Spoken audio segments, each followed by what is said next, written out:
Le 27 septembre 2025, le groupe international de communication de Chine et les éditions La Route de la Soie ont co-organisé un séminaire intitulé Dialogue Chine-France, chérir la paix, construire l'avenir. L'événement, qui s'est déroulé au Centre Events Paris, a réuni une quarantaine d'invités de tous horizons, parmi lesquels des chercheurs, des éditeurs et des experts des relations franco-chinoises. Tous sont venus réfléchir ensemble à une question d'actualité. Comment construire la paix dans un monde marqué par des conflits militaires et des tensions géopolitiques? Tout d'abord, Wang Jian, ministre conseiller auprès de l'ambassade de Chine en France, a prononcé un discours.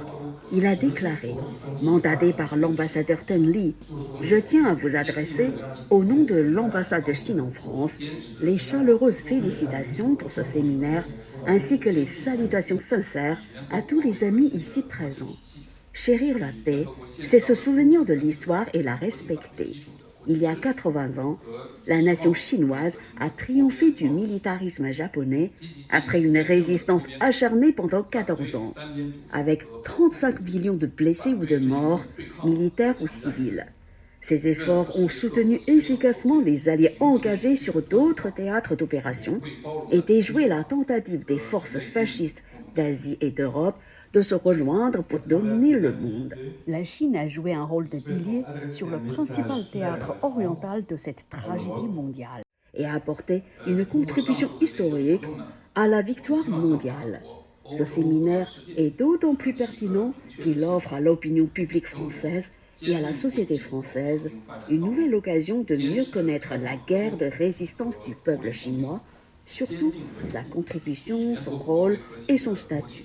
Et partant de mieux comprendre la Chine contemporaine, sa société, sa politique étrangère, d'approfondir la solidarité et l'amitié sino-française et enfin de consolider la base populaire de nos relations bilatérales. Dans son discours, Zhao Lijun, présidente du Centre Europe-Afrique du Centre international de communication de Chine, a affirmé « C'est un grand honneur pour moi de représenter le Centre Europe-Afrique et le groupe international de communication de Chine, en participant au dialogue Chine-France Chérir la paix. Il y a 80 ans, la Chine a engagé 14 ans de combats sanglants avec 35 millions de victimes et neutralisé d'importantes forces japonaises, contribuant crucialement aux victoires alliées en Europe et dans le Pacifique.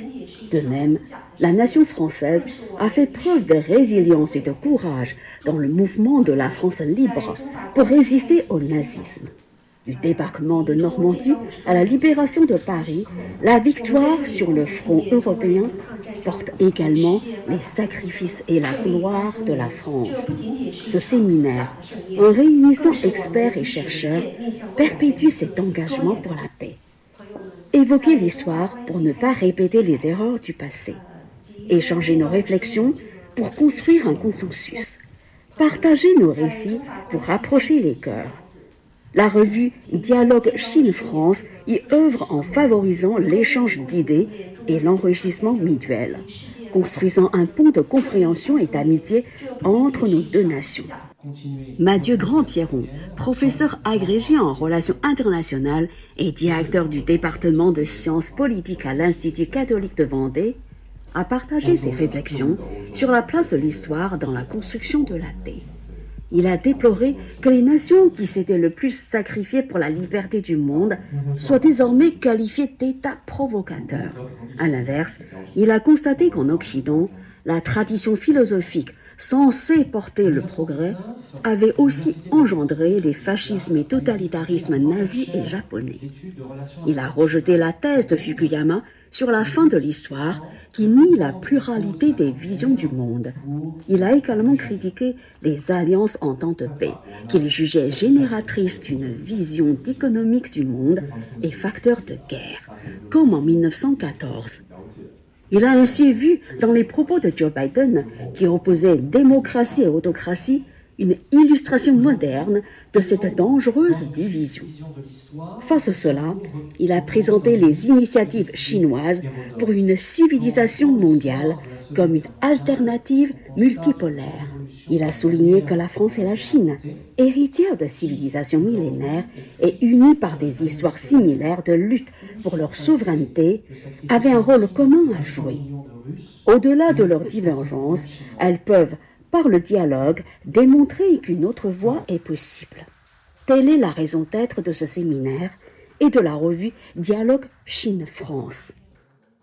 Dans son intervention, Jean Pégouret, géopolitologue et sinologue français, président de Saphir Eurasia, a d'abord souligné le rôle décisif et les sacrifices consentis par la Chine et l'Union soviétique dans la victoire de 1945. Il a ainsi analysé les origines des guerres et les fondements d'une paix durable. Enfin, il a pointé les menaces qui entravent aujourd'hui cette quête de paix, à l'image de l'assassinat de militants pacifistes ou qui risquent de dégénérer en affrontements armés. Concernant l'Europe, il a estimé que les conditions d'une guerre avec la Russie étaient réunies. En revanche, en Asie, la situation est différente, que ce soit à Taïwan, en mer de Chine ou entre l'Inde et la Chine. Une escalade militaire lui paraît moins probable, car la Chine, qui refuse tout conflit armé, n'a pas connu de guerre depuis 1979.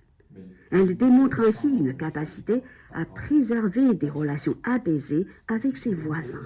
Pour Jean Pégouret, la Chine offre en cela un exemple à suivre. Il nous incombe désormais de faire connaître cette approche et de partager sa méthodologie, chacun à notre niveau. Yves-Jean Gallas, vice-président du Mouvement de la Paix, a présenté cette organisation ancrée dans une tradition pacifiste remontant au XIXe siècle en France. Le mouvement, qui compte environ 200 comités et 3000 adhérents, sensibilise les décideurs politiques et le public pour construire les conditions de la paix. Ce mouvement a mené ou rejoint de nombreuses campagnes contre le réarmement de l'Allemagne, les guerres coloniales, les euromissiles, l'OTAN, la colonisation et la militarisation des sociétés. Il dénonce également le commerce des armes et sa prolifération. Sa stratégie repose sur des partenariats avec des organisations partageant les objectifs d'une culture de la paix. Éducation, égalité des genres, partage des savoirs, liberté de la presse, développement durable, participation démocratique et respect des droits de l'homme. Enfin, son journal mensuel, Planète Paix, diffuse des réflexions et analyses sur des enjeux sociétaux complexes. Dans son discours, Rémi Herrera, économiste et chercheur au CNRS, a souligné que la priorité absolue aujourd'hui est de rechercher la voie de la paix par tous les moyens diplomatiques possibles. Il a mis en avant le rôle de la Chine comme véritable moteur pour la paix mondiale, soulignant sa diplomatie discrète mais efficace. La réconciliation historique entre l'Arabie saoudite et l'Iran, par exemple, en est la preuve la plus marquante. Son action constructive dans la résolution des conflits contraste fortement avec l'approche d'autres puissances.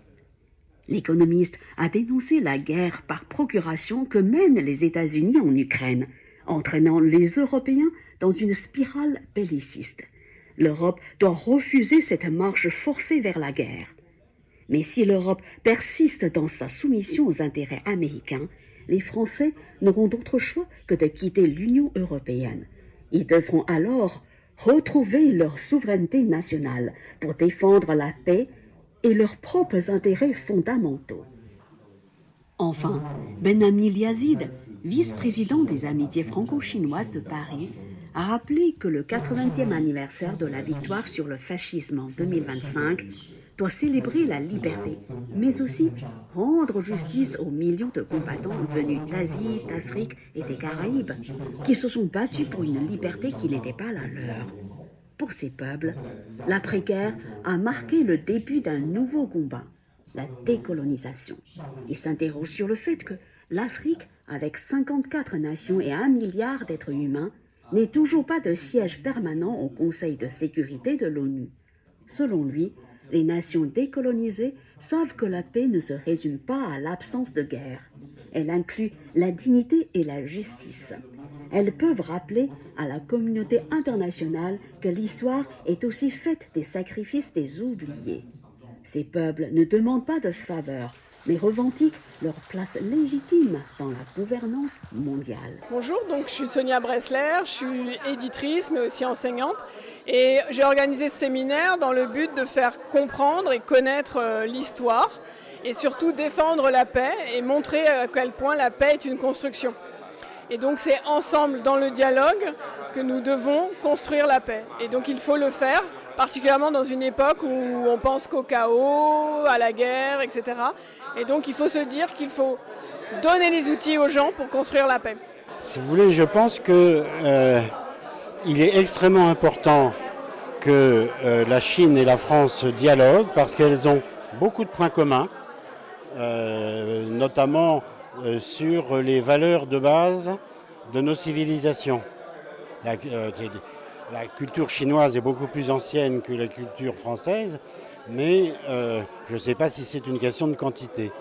Et donc c'est important de dialoguer, de montrer que les intérêts que l'on a, nos deux peuples, sont les mêmes et qu'il faut les développer. Je dirais que je suis surtout très heureux de constater que la Chine, qui pendant de nombreuses années est restée un petit peu à l'écart de la politique internationale qui pouvait ne pas la concerner, montre actuellement qu'elle est pleinement engagée, y compris au Moyen-Orient.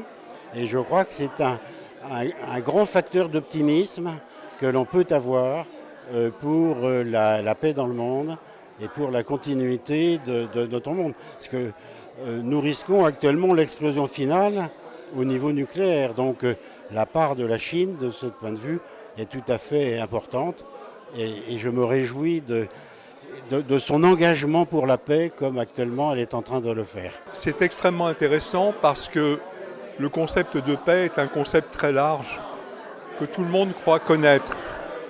Et on a bien vu à travers les exposés qui étaient tout à fait intéressants la définition de la paix dans l'histoire, l'intérêt de la paix qui n'est pas le pacifisme, la paix qui est un état d'esprit, un objectif à avoir, mais quelquefois il faut s'armer pour avoir la paix, pour se protéger. C'est ce que fait la Chine et la France, c'est ce que font la Chine et la France. Ça permet d'avoir la paix si on est bien armé pour empêcher la guerre de se faire. Ce genre d'initiative est indispensable, ça fait partie du devoir de mémoire, puisqu'on oublie souvent qu'il y a 25 millions de Soviétiques et 35 millions de Chinois qui se sont sacrifiés pour la victoire des Alliés pendant la Seconde Guerre mondiale, pour la lutte contre le fascisme, il y a 80 ans. Et donc il faut aujourd'hui rendre hommage à ces héros à qui nous devons notre liberté. Et donc c'est pour ça que cet événement aujourd'hui était indispensable. Il y avait des points de vue différents qui ont pu s'exprimer, des experts, des universitaires, des personnalités du monde associatif. Et c'est important aujourd'hui de dialoguer et surtout de se rappeler pour ne jamais oublier. Donc, chère madame, j'étais franchement agréablement surpris pour une raison bien simple. C'est que donc, il y a quelque chose qui m'a beaucoup séduite, c'est le côté universel de la conception de la paix. Donc la conception à la fois chinoise et française, et plus particulièrement gaulliste. Voilà. Et c'est là où effectivement donc, je rejoins la reconnaissance de la République populaire de Chine initiée par De Gaulle il y a 60 ans. Reportage par Mantara TV.